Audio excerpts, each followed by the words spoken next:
All right. Welcome to Red Salad Review. What's up? Hey! Oh, not a whole lot. Good. Well, we have some news for this week.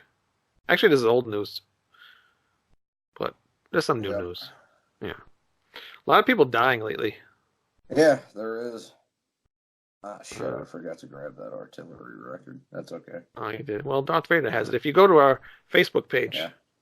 I don't know how often he's going to be doing it because sometimes he forgets. But Darth Vader's picks. And what did he pick this week, Greg? Album pick of the week. This week he picked Terror Squad by Artillery in That's honor of Morton, their guitar player who just died.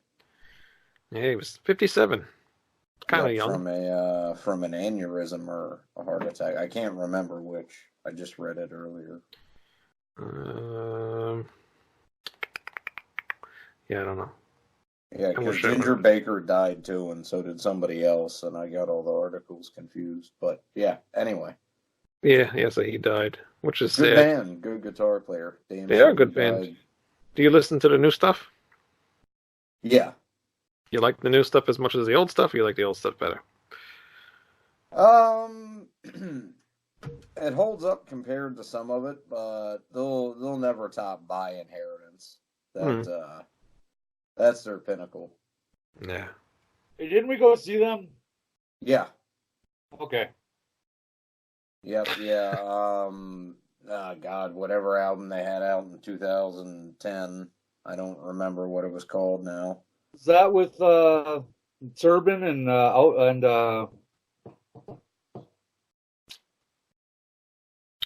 fucking that Onslaught. band? Onslaught, yeah. Yeah, Onslaught. That was that night. Yeah. Must have been a I good had show. some nasal congestion that evening. Really? Yeah. Yeah, I think you watched Artillery though, because they were Yeah, I the watched first. Artillery, but I had Yeah. to fucking go sit in the truck after that. Yeah. I like the album When Death Comes. That's a pretty good album. That's actually the first album I heard of theirs.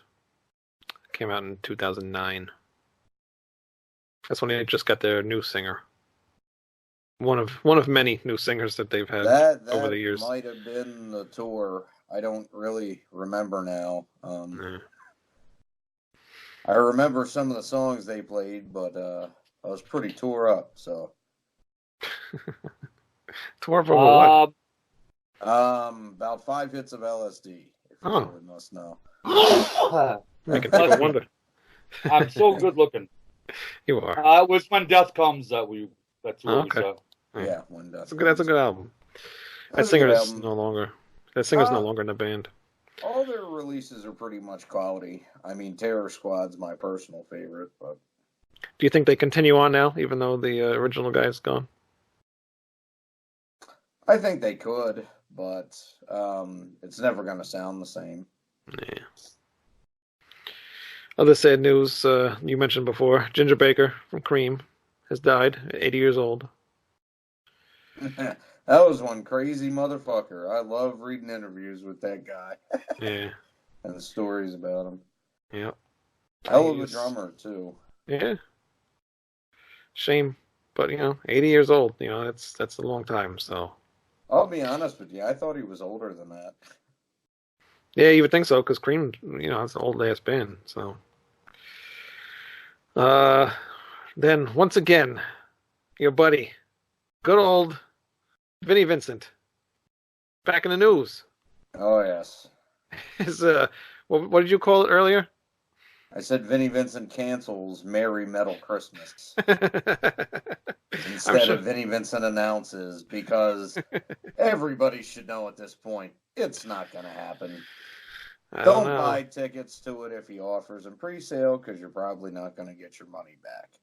I mean, I hate to say it to everybody and kill their dreams, but I mean, at this point, I just don't think he's trustworthy enough for him to pull something like this off. The last time we had a Vinnie Vincent story on, and I was going through what things cost, for his thing that he was doing. Yeah. I'm looking now, and he just loves the price tag of $500. because the tickets for Vinnie Vincent's Merry Metal Christmas are priced at $500 and can be purchased via PayPal. That sounds a little. He wants it friends and family only. He doesn't. I was going to say, does he ask that? And I wouldn't put him past him to do that. You get one of his autographed tampons with that, or Let me see here. Yes, you can. It will be used, and for extra charge, he will. He'll autograph it for you, and yeah. cool. Might be worth it. You can frame it too if you want. You know, fucking weird guy, man. Did he ever go through with the last thing that he was doing? No, no, he he didn't. canceled that. So why does he keep thinking that people are going to go to these things if he's gonna just cancel all the time? He's a fucking lunatic. Yeah, he really is. I can't believe he keeps finding promoters that'll back him. Look at this picture too. I don't know if you can see it. Picture that they used, like it's a drawing, but it looks like a woman. Somebody learned how to use Photoshop. Well, I mean, that's how we looked back in the 80s. They all looked like chicks on the first couple Invasion records, especially that first one. I guess. Unbelievable. I was fucking shocked when I found out Dana Strum was a guy for the first time, to be honest with you. I mean, Dana, that pretty bleached blonde hair of his. Yeah. The name Dana? Name Dana. The way he was leaning up all chummy with everybody totally looked like a chick. Yeah. With a chick name. Yeah, my first, I was into Slaughter, and he was obviously in Slaughter. And I saw Dana, and I'm like, who the hell's Dana? What's a woman doing in a metal band? I was young. I was young. I know, but I was young. I wasn't really into metal. I was just getting into metal, so I didn't really, equate any women being in metal. The only one I knew was like Lita Ford, and of course there was others, but I was young. What do I know? Ask Melissa about her Mark Slaughter story sometime. All right. Okay. Have her on the show one day. I will. All right. You have a Uncle Saxon story? Sure, why not? All right, let's go. Hey kids, everybody gather around. It's time for Stories with Uncle Saxon.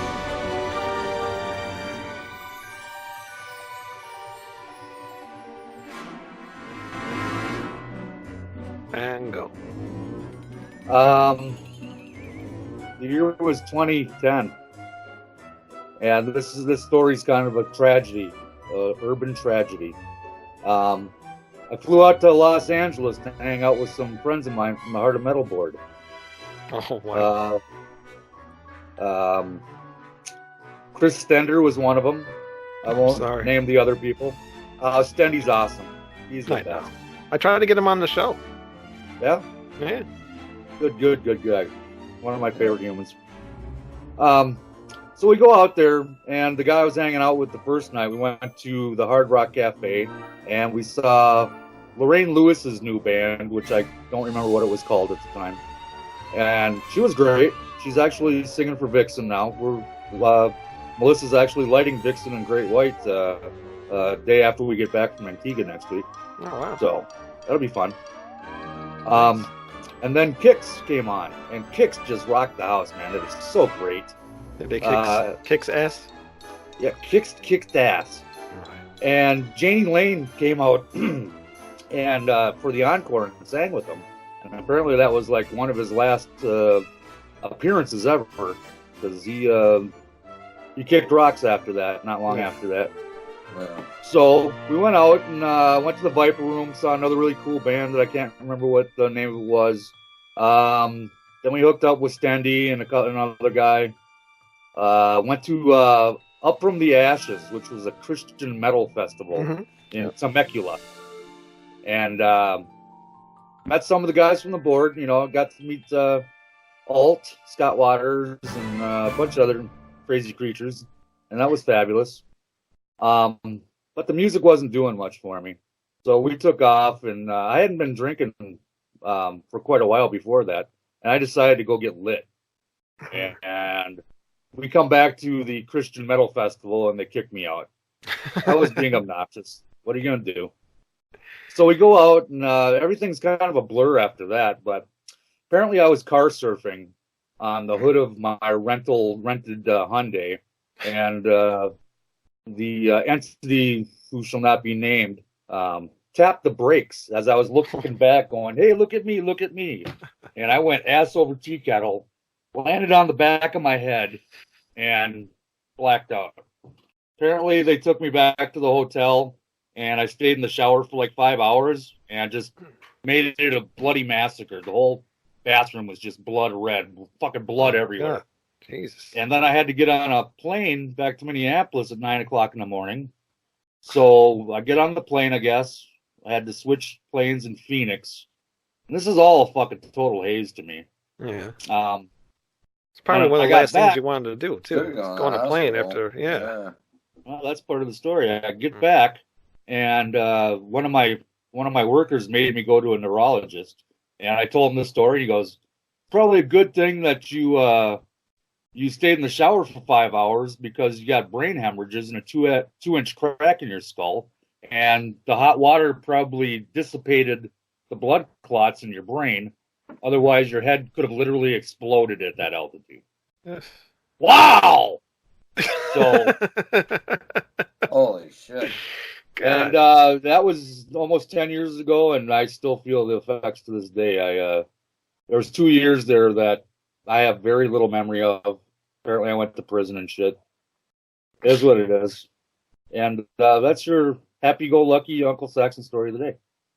Well, that's, at least you're still here. Otherwise, you wouldn't be on the show. Exactly. Yeah. And that's the most important thing. It is the it is the most important thing. Oh, God. And for the record, I haven't had a drop in 3 weeks. So. Oh, very good. Congratulations. Cool. Yep. Congratulations. The moral of that story is what? Don't go car surfing? Choose your friends better than I did. Yeah, that's true, too. Yeah. Well, we're glad to have you still with us. Thank you. Thank you very much. Yeah. All right. Oh, there's a cat in the background. All right, so we have Patrick Scott, Part 2. Hope you watched Part 1. It was very interesting. I think we left off talking about one of his favorite bands, Mustache, and King Diamond and stuff like that. Very, very cool interview. And he gets sworn to Dave Mustaine here and some more Metallica stuff, so make sure you take a watch or listen to the rest of that episode. Yeah. Very interesting. Very cool guy. Yeah. You still talking to him, Greg? Yep, yeah. He and I still talk and trade stuff back and forth. It's a cool dude. Yeah, very cool. Thanks for inviting him on the show, Saxon. Yeah, I got to see him. I got an ophthalmologist appointment to get a bionic eye on Halloween day, so I'll see him that day. All right, cool. And also, tomorrow, well, not tomorrow. This show's going to be airing after that. So last week, we were on the another show on the Hameen Media Group. We are not sponsors of the Hameen Media Group anymore, but we still talk to them once in a while. And we are on Andrew Bellows' Next Level podcast. So if you look that up on the Hameen Media Group podcast, podbean.com, you will hear me and Greg. Uncle Saxon, unfortunately, could not have made it to the show. That was more important than talking to Andrew Bellows. Yeah, hello. Unbelievable. Yeah, he's got. I like the guy, but come on. He missed you. He really wanted to talk to you. Well, yeah. No, I invited him to come on for an AVA, so we'll see what happens. I'd be disappointed if Saxon made it. What? Is that a rip? No. Means I support your decision on that one. Oh, okay. I've got 2 thumbs. Yeah, well, go watch that episode, and we will see you next week. Adios. Goodbye. Later. Cool. I don't want to take up all the questions, guys. I don't want to be hogging up everything. You still play guitar, Patrick? I do. I play mainly like more blues-oriented stuff. I went for a few years, and I was just totally obsessed with learning everything I could about the blues. You know, Chicago blues and Muddy Waters and Magic Sam, Otis Rush, anything I could absorb. And so I do that, but I still have I have a Marshall stack in my bedroom from back in the day. I was in a band called Def Con that Lloyd Grant also was in. Wow. And so, and that was in like 85 or 86. And there's a demo you can listen to on YouTube, the Def Con demo. Defcon, So, okay. yeah, so it's, and that didn't work out either, just typical band politics. You know? Yeah, I know what that's all about. Yeah, yeah. Is it DEFKON? CON. Okay. Yeah. So, yeah, and I actually joined the band after they recorded the demo, so I don't play on it. But I moved out. I moved to Kansas City, and then I moved back to join them for about 6 months. And Lloyd and I are still friends, but we just didn't see eye to eye a lot musically. So Right, yeah. I still talk to Lloyd too. Yeah. So when you were talking with Dave and everything, were you with him when he started Megadeth? You know, he came over to my house. My parents weren't home. My brother competed in weightlifting, so they were at a weightlifting meeting, and Dave and Junior and Dave Ellison came to my parents' house and did an interview for a magazine at my parents' house. And then after that, we went to the beach, to Huntington Beach, and I remember we were crossing Pacific Coast Highway. We were, gonna step into the crosswalk, and this van didn't stop. They had we had a walk signal to walk across, and this van cut us off, and Dave punched the side of this van and put a huge dent in the van. And the van stopped, and he was like ready, like they saw this guy, and then they just took off because he looked like he was ready to kill somebody. But that was kind of a Dave story from back in the day. That's And awesome.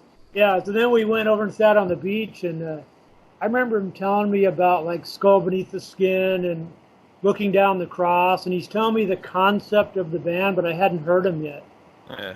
But I knew it was going to be amazing because I'm convinced that he's a genius. Right. He's a musical. I really am convinced that and I think I would think that even if I, wasn't biased, because I think he's been so prolific and just all the amazing riffs and all the lyrics and all the albums. So I knew it was going to be special. Yeah. But I hadn't heard it yet. But he's just telling me about the lyrics and what, that it was going to be real riff oriented and real progressive and. Yeah. So I was trying to picture it, but it was pretty hard to picture, verbally. But Yeah. Well, he also had all the anger from getting kicked out of Metallica as well, so I'm sure. did, yeah. And he always kind of had that anger, that there was kind of a snottiness, a punk kind of snottiness that he had that metal guys didn't have back then, Right, at least in L.A. Right. But he did, he was just totally fearless, and you could tell he was more experienced than the other guys at that time, playing. Wise. Right. He was fearless on stage, and he was a great lead guitar player and a great riff writer, of course. Everybody knows that. Yeah. Yeah. Greg Handovit's a local buddy here. You friends with him? Who's that? Greg Handovit? No. Kublakon, the original Megadeth guitarist. What's his name? Greg Handovit. You're kind of cutting out. Greg Hand of Handovit? it. I don't know that name. Really? Greg. Yeah, he was the original guitarist in Megadeth. And I've read about him. I didn't know him. Oh, okay. He's Yeah. a Minneapolis guy. He did Kublakon, who's recently reformed, done some shows. Oh, I didn't know that. I don't know anything about Great it. band. Yeah. Yeah, wow. he's on the first Megadeth demo, the one with the original "Killing Is My Business" artwork on it. Yeah, Wow. yeah. Before Chris came in. Yeah. Yeah. I don't know who he is. But, somebody I know here. Is that who it was? No, I'm sorry. I'm confused. One of the later Megadeth guitar players, I can't remember his name. A guy I knew who actually just died. I went to high school with him. And then Dave Ellison's a Minnesota guy too. Yep. Jackson. Yeah. Right from Jackson. Yeah. I tell you, Dave has had a lot of great guitar players alongside him over the years, but I still think him and Chris Poland were the best, man. Yeah, I love Chris Them Poland. first couple records. Yeah. Yeah, no, Marty's stuff, I think that's some of the best lead playing on any metal record. The stuff Marty did too, but I love, what was that? Chris Poland's band. I probably have the CD over there. I can see it right here. I can't I love say it. that record too, but I can't remember what it was called. I think it started with an O, though. Yeah, I can't remember. I don't know. yeah, I have the CD right over here, but Homework, maybe? What was it? That. Homework? Hold on 1 second. Hello? My girlfriend took my phone. I was going to look it up, but it's a great record though. Home Free. Home Free? That sound right? Home Free. No, I know that band Ohm that kind of progressive band he did. God, I can't remember it. I remember the cover has cigarettes on it, like a painting of cigarettes stuck in the ground. Yeah. It'll come to me here in a second. But great band anyway. And people watching the show. I like when he guested on The System Has Failed, too. That was a pretty good Megadeth record, actually. That was a great record, yeah. I love that record, yeah. Me too. Yeah. I was glad he won a Grammy for it, too, yeah. Yeah, they deserved it. That was a real, really a comeback because Megadeth had been kind of inactive for a couple of years at that point. That's right, yeah. Right. I think didn't Junior and Dave Poland do something? Poland. Chris Poland. How to say Dave? Didn't they do something this weekend or something with each other? Played a show or something? I saw something about. I saw something. How informative. Junior doing something with. I didn't know we were going to be talking about. Oh, dude, I Chris saw Poland. Dave Ellison going to be doing something with KK Downing coming up. Oh, really? I saw that. About time somebody does. God, I know. shut that guy up. I think KK's doing something with Les Binks and another former Judas Priest member, too. I know it's KK and Les, at least. Yeah, Les Binks is one of my heroes, too. Great drummer. Yeah, I saw them in '79 with Les Binks in Santa Monica, yeah. And they were my heroes then, too. Them and Motorhead were my heroes at that point. I'm looking up that band here. It's going to drive me crazy, yeah. I have to edit all this out. What's that? I said I'm going to have to edit all this out now. Okay. Oh, this part? Yeah, I don't need to look it up. That's all right. That's okay. It's on my phone. Right. I know a couple of years ago, a sad story, but Dave Mustaine's mother-in-law, I think, passed away or something. Yeah, what happened with all that? She got, she had Alzheimer's, and she wandered off, and they were looking for her for several days, and he was keeping me posted on it, but they ended up finding her dead in the forest, and but she just got lost, and they think she had hypothermia. Oh, it was really? in San Diego, but it gets cold there at night too. Yeah. So, and one of the songs on the new album is about her. I can't remember which one it is now. Oh, really? Okay. Yeah, but so that was a tough time. Yeah. And I remember also too. I think actually around the same time there was like a big fire out by on his ranch or something. Wasn't that around the same time, or maybe like a year before or something? I don't remember when that was. Yeah, I remember something about his ranch being close to like one of the big fires out there, and he was concerned about that. Obviously, I guess nothing happened because nothing ever came of that. What are you laughing at, Greg? We're talking about Dave Mustaine and stories, and the only one I can think of is this ridiculous one from the Peace Sells tour that I was always curious if it was true or not. And What is it? Well, they were Hanging. they were talking to him about how wild him and Chris were, was shooting the dope and all that, and he had mentioned that Chris puked all over his stash, and he said, "The hell with it," and cooked it and shot it up anyway. I have no idea. Hard to imagine. Yeah, I've never seen him do anything like that, any drugs or anything. I've never seen him do it. So never done it around me. Yeah. Yeah. You know what's funny? I only ever got the chance to meet him once, and you probably know he likes his place, Pat, because you've been friends with him for years. But in Ocean City, New Jersey, I guess he's a real fan of Mac and Manco's Pizza. Oh, I didn't know that. Yeah. They usually stop there for a slice, and I ran into him. I just happened to be in there at the same time. I was like, I think that's fucking Dave Mustaine, and just went over and said hey to him, and just, hey man, how's it going? Shook his hand. Real cool, real nice guy. Oh, good. Yeah, I'm glad to hear that. Yeah. The only time I ever met him was at the book signing. For his book. Yeah. Oh, yeah. How was he? He was nice. I didn't really say much to him. I wore a Merciful Fate shirt because I knew he's a Merciful Fate fan, right? Yeah. And I think he said nice shirt or something, and that was about it. Oh, cool. Yeah. He had a long line, What am I going to sit there and chat with him, Yeah, right. I met Dave, but I'll save that as a Uncle Saxon story. Yes. Let's tell it now. Well, play my music. All right, here we go. Ready? Yep. Go. So the year was 1985, 6. When did Killing's My Business come out? 85? 85. Yeah. So it was 1985, and I'm at First Avenue, watching some shitty band waiting for Megadeth to play the debut album, their first time to Minneapolis.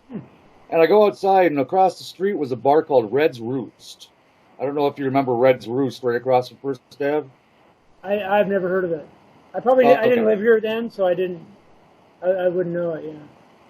There was a flyer on the door at First Avenue advertising the fucking shit biscuits were coming to town. So I took that off, thinking that was all cool. I was going to keep that. I walked into Red's Roost, and here's Mega Dave, basically face down on the bar. I said, Dave! And he looks up, clearly shit-faced. I showed him the flyer. I said, you gonna go see the fucking shit biscuits? Nah, we'll be in Denver on Monday. He puts his head back down on the bar. So I go back into First Ave thinking that this show isn't going to happen. There's no way. Dave walks out on stage, grasps the mic, says, oh, Minneapolis, and just starts shredding and does not miss a fucking note. Wildest, craziest thing I've ever seen. It was amazing. That is amazing. And, that place was hopping, boy. 85, Killing's My Business. He had the place on fire. It was great. That'd be awesome. Yeah. There's my Mega Dave story. That's a good story. Very cool. Dude, we talked about this once before with another guy we've had on, Troy, who saw the P-Cells tour, but I used to have a fan shot video of it. Dude, them fucking early Megadeth crowds were insane. They're ripping the club apart during the show. Do you still have those videos, or? Yeah, I do, actually. Yeah, it's, God, I can't remember the name of the venue it's shot in, but it's somewhere in Detroit. And it's from the night that the P-Cells album actually had just come out that day. Wow. Probably Harpo's, huh? Was it Harpo's? It might have been, yeah. Where's Harpo's again? Detroit. Oh, okay. All right. Wow. Yeah. No, that would have been killer. Yeah. Awesome. Well, if they were ripping the place down, that's probably like a normal day in Detroit. Yeah, but if you can do it to Good Morning Black Friday, I mean, that's just all the fucking better, or Rattlehead. Yeah, pretty intense, yeah. Wow. So when you were, kind of behind the scenes with Metallica, did you know, like, beforehand, before they were going to get rid of Dave? Did they I had no idea. About it? I had no idea. No idea. As far as like, yeah, I had that totally surprised me. I thought he was a member forever, and there was always, egos flaring and fights. They'd get in fights and everything. But the only thing I like personnel, Lars. When Lars was, they were trying to get a different singer. Right. Not instead of James, but James wanted to be Rudolf Schenker. He wanted to just be a rhythm guitar player. Yeah. That's what Lars told me. He wanted to be just like Rudolf Schenker, and so they were talking to John Bush from Armored Saint and Jess Cox from Tigers of Pantang, and he would ask me about it. Jess Yeah, Cox, yeah, huh? he was in the running. Yeah, and I told him, James looks so good on stage up there because he played the White Flying V, and to me that was like Accept and Merciful Fate with the White Flying V, and Rudolf Schenker. Yeah, right. And I said he's going to get better. His singing's going to get better. I would keep him there, and I mean I don't think he did it because I told him to, but it just looked right to me with Dave up there, and they just looked good. They looked like how it was supposed to be. Yeah. And Ron McGovney was in the band then. He was a real good guy. Yeah. Real nice guy. So you were there when Cliff came in too, I would imagine, right? Interesting story that this isn't told very often, but so there was a guy named Tony Van Litt who he got in touch with me through KJ Doughton, who was running Metallica's fan club, or going to be running their fan club. He wasn't doing it yet, but so this Tony Van Litt guy called me. He was a British guy, and he said, "Hey, I have this band from San Francisco called Trauma, and they're going to come down to Santa Ana. Is that anywhere near you?" And I said, "Yeah, it's like half an hour away." And he said, "And we'd like for you to come and check out Trauma, because I know you've been helping Metallica with promotion, and we want some help." And I was not a promoter; it was totally just a demo trader. That's all I did. Yeah. So I actually called Lars, and I said, "Hey, I'm going to be at this video shoot in Santa Ana, seeing this band called Trauma, and you want to come down and hang out?" And so he and James came down. They came out to Santa Ana, and Cliff was in Trauma.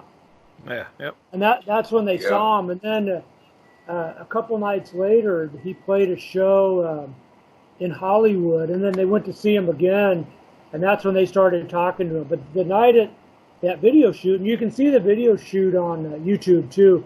Mm-hmm. They already knew they wanted him. They thought he was just looked great and was a great player. Yeah. And the band were a good band, but more kind of middle of the road metal stuff. They're good. Yeah. They're professional. Yeah. And I love that song on Metal Massacre. Such a shame. Yeah, it's good. Yeah, they were good. Yeah, yeah. But you're right. The actual album. Yeah. Yeah. I've been a little bit in touch with one of the guitar players, maybe 6 months ago on Facebook, because there was a lot of photographs taken that day that I've never seen, and I know I'm in some of them, like with Cliff, and I'd love to see him, but the Tony Van Litt guy, like radically ripped off Trauma, and really? Stole money from him, and he's disappeared. He may not even be alive anymore. I don't know, because that was a long time ago. But yeah, so that's not really how Cliff got in Metallica. Yeah.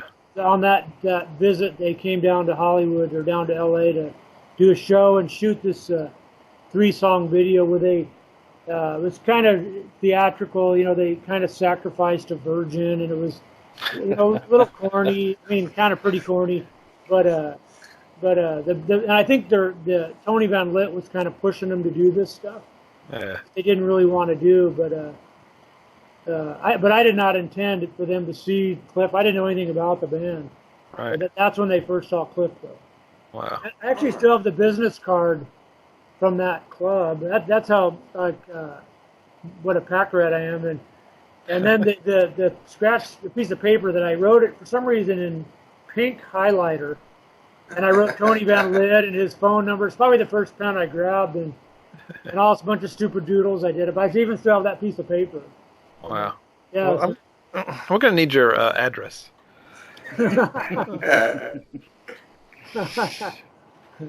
Just want to, stop by. Yeah, I'll show you guys that. I have everything here, so some of it's in storage, sweet. but I have all the letters and things, and photos that I took, and I have those on my phone too. But most of it's on my phone.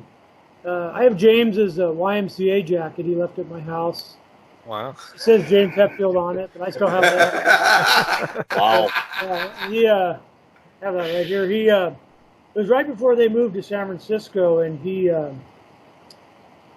left it at my house. Now, can you guys see this? Yeah. Yeah. Much. Yeah. It says James on it. Yep. Oh yeah. Crazy. And see, and he told me to throw it away. He said, "Oh, I don't want that thing anymore. Just throw it away." And I kept it, thinking I was going to give it to him again. And there it says, you see that? Yep. Oh, yeah. That's all. He knows I have it. I've told him I have it, and he says keep it, don't sell it. Just keep it for yourself. So I've kept it. Sounds like you got all that cool stuff over there, man. And I'm not a collector. It's just stuff that I, just kept. Yeah. I don't spend a lot of money on things. I still have like all the stuff I've always had.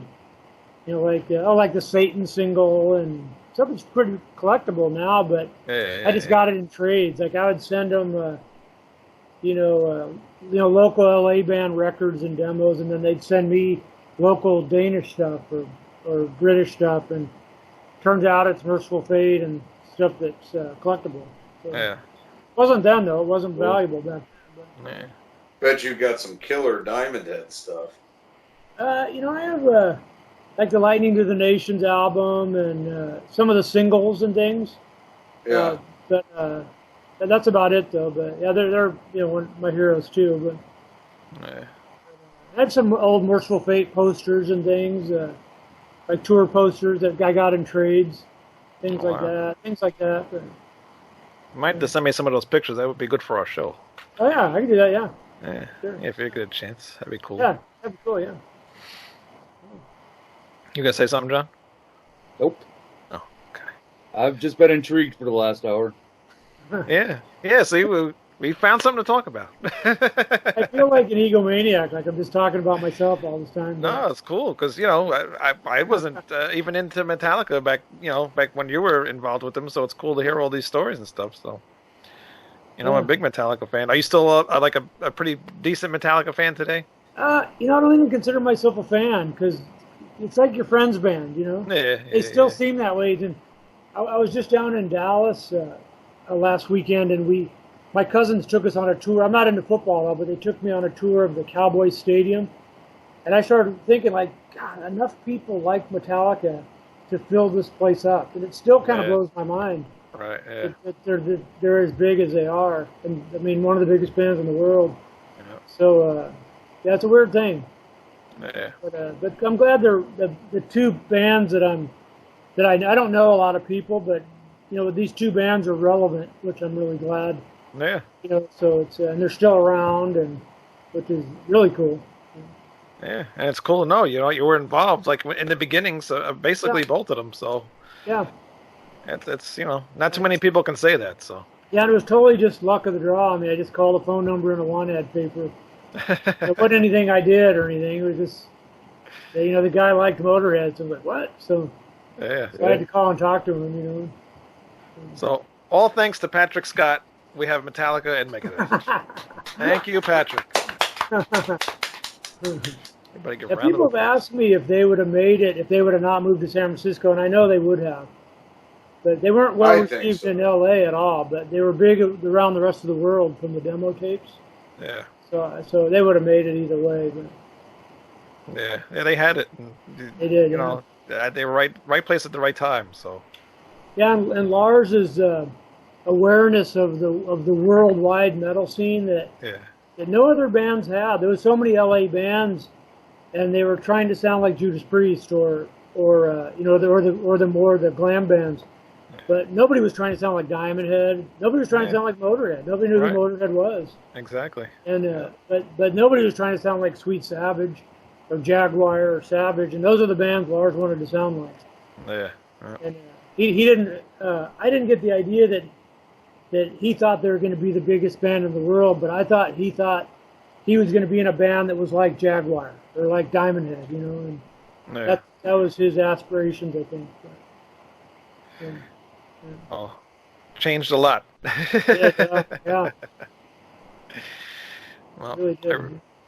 I really appreciate you coming on and telling those stories. It's really cool. Yeah, it was fun.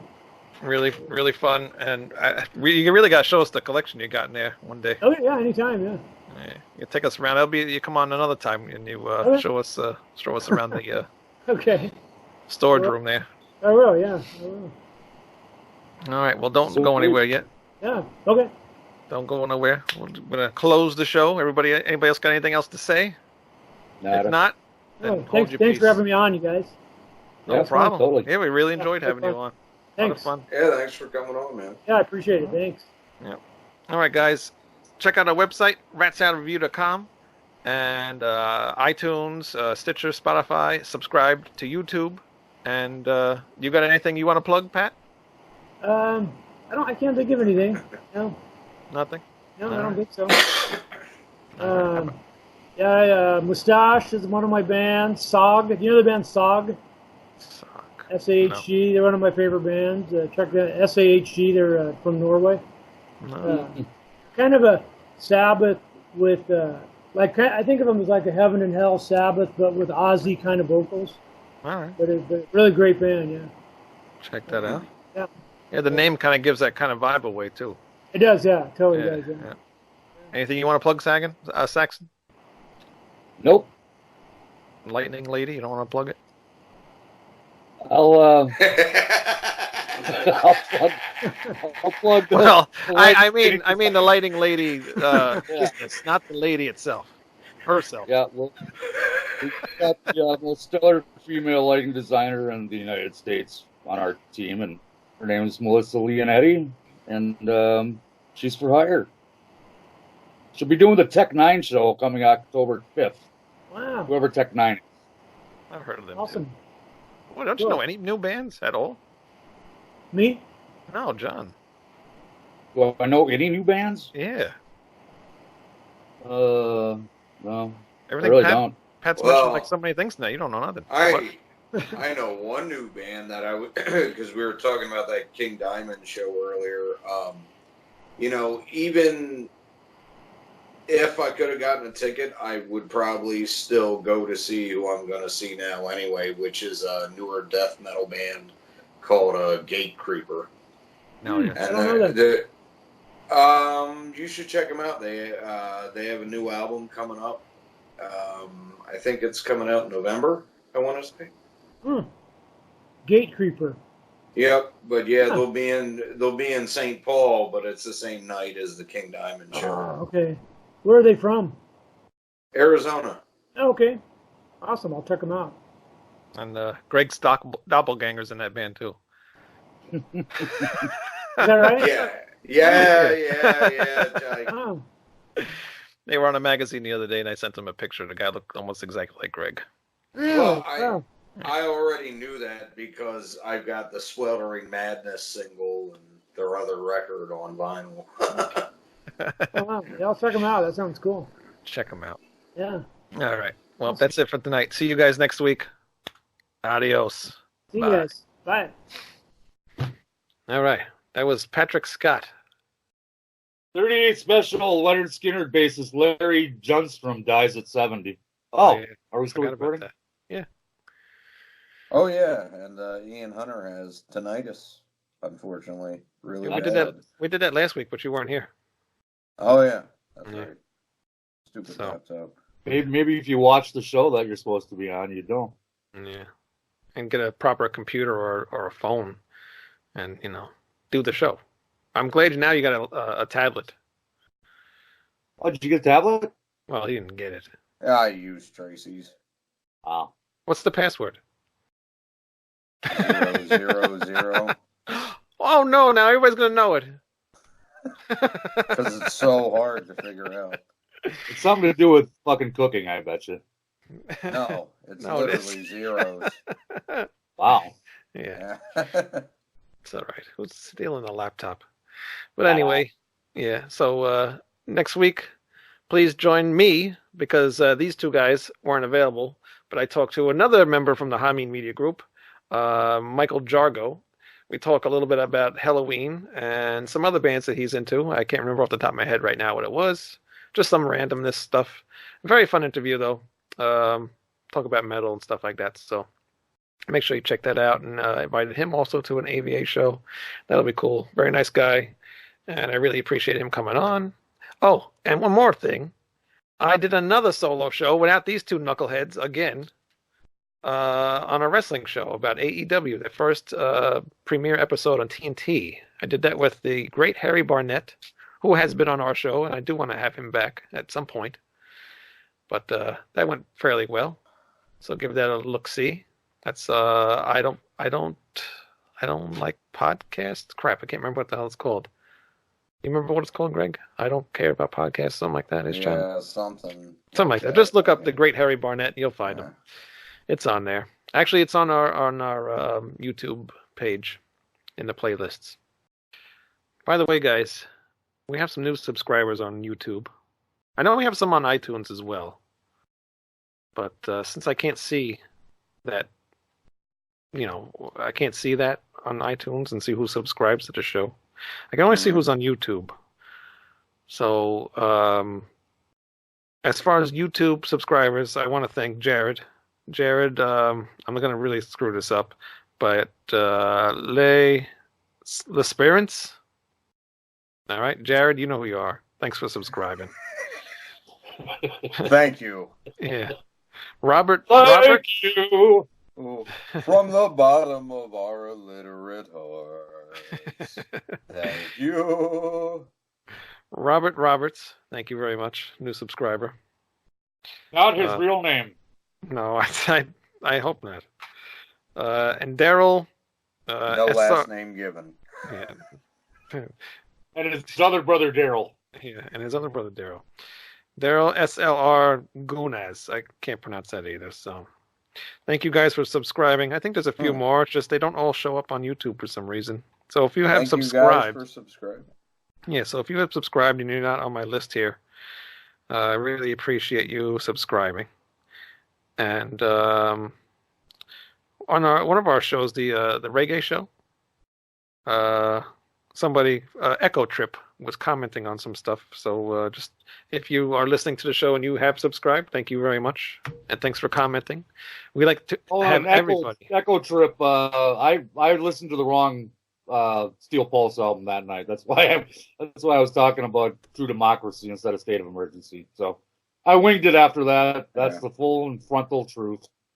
But you knew it either way. Oh yeah, I know. Well, I know all their discography back and forth. So. Oh yeah, and since I was having technical difficulties, I go with good night, Steel everybody. Pulse too. What was that? Good night. Well, you go for Steel Pulse too? Yeah. All right. Anything else you wanted to add to that episode? I didn't like the Eye of Terror that much. Pretty bland and generic. I thought it was a little boring. But the song Bless Up is great. It's a shame the rest of the album isn't as good. Well, I also liked the title track, but the rest of it I didn't care for. Sorry, the Steel Pulse is awesome, though. All right. Okay, that's all. Oh, that was one more thing I forgot to add. I am making a Rat Salad Review network. So right now, we will have Harry Barnett have his show on our network, and also Lou Mavs. You remember Lou Mavs, right? Oh, yep. Yep, I'm going to add his show to our network as well. So I'm going to pick a day for them, to be on, and they will be added. So you can hear. Don't forget to get on UncleSaxonsTitty.com for all your Uncle Saxon's titty needs. That'll just be $49.95 on your credit card. And on that note, go to ratsaladreview.com, see all our stuff, hear all our stuff, subscribe on YouTube, iTunes, Spotify, Stitcher, And that is all. We shall see you next week. Toodaloo, motherfuckers. Bye.